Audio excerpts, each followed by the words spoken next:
Mercedes and Red Bull might have found up to 0.4 seconds per lap for 2026 without breaking a single rule. How?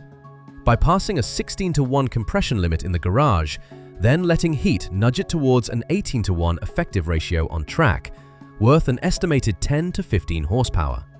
The FIA says checks happen at ambient temperature, full stop. So is this genius or a loophole?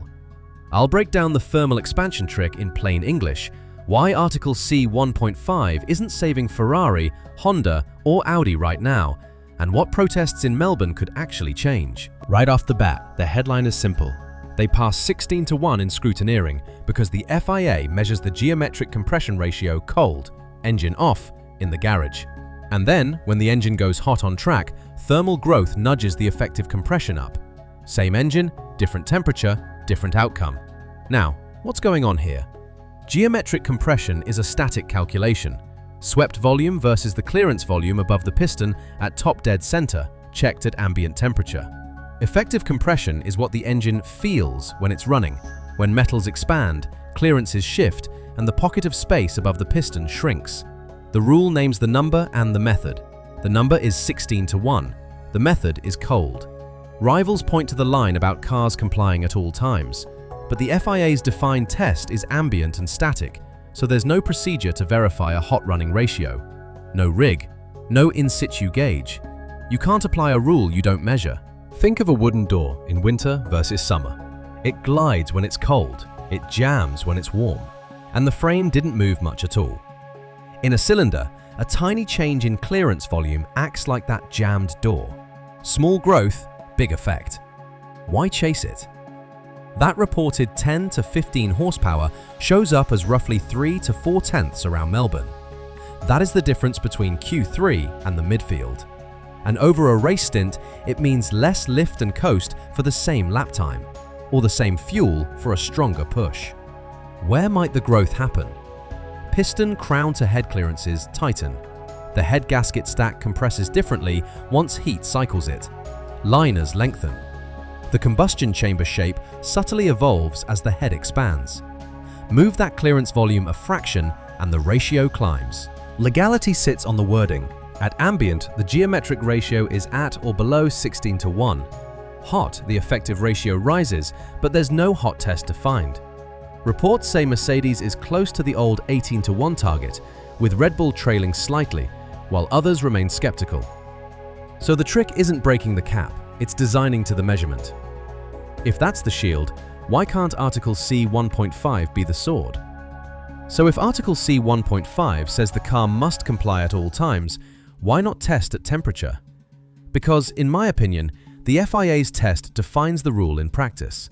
The procedure is ambient and static.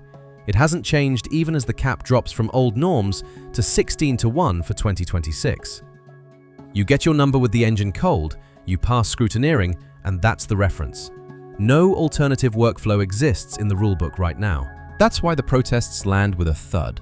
Ferrari, Honda, Audi can point to the phrase all day, but the homologation timer is sprinting to March 1st, 2026, and nobody can tear down and repack a combustion system on faith that a hypothetical new test appears.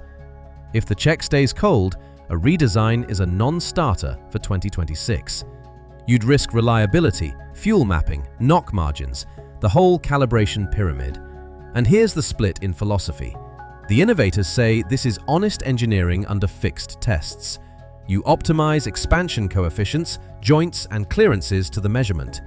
Rivals argue it busts the spirit, tips balance in a rule set built for parity, and turns a wording quirk into lap time. Both sides sound reasonable, but only one aligns with the current procedure. Enforcement is the brick wall. You can't police what you don't define. There's no hot-running compression gauge, no in-car method, no standardized dyno protocol for at-temperature ratio.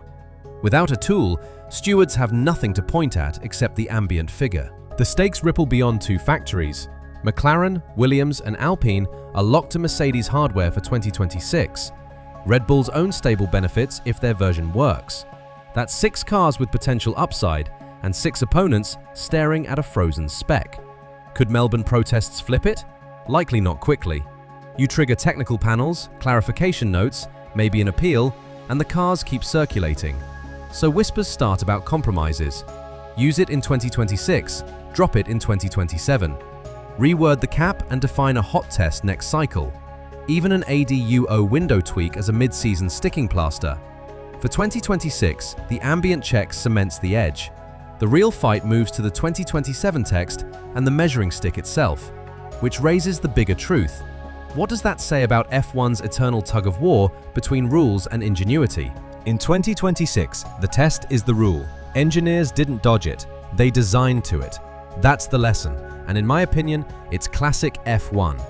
So is this genius or a loophole? Should F1 add a hot running compression check for 2027 so the number reflects what the engine actually does?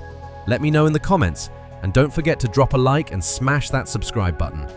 And here's the tease. If heat can nudge a legal 16-to-1 towards 18-to-1, what other cold checks can be turned into performance?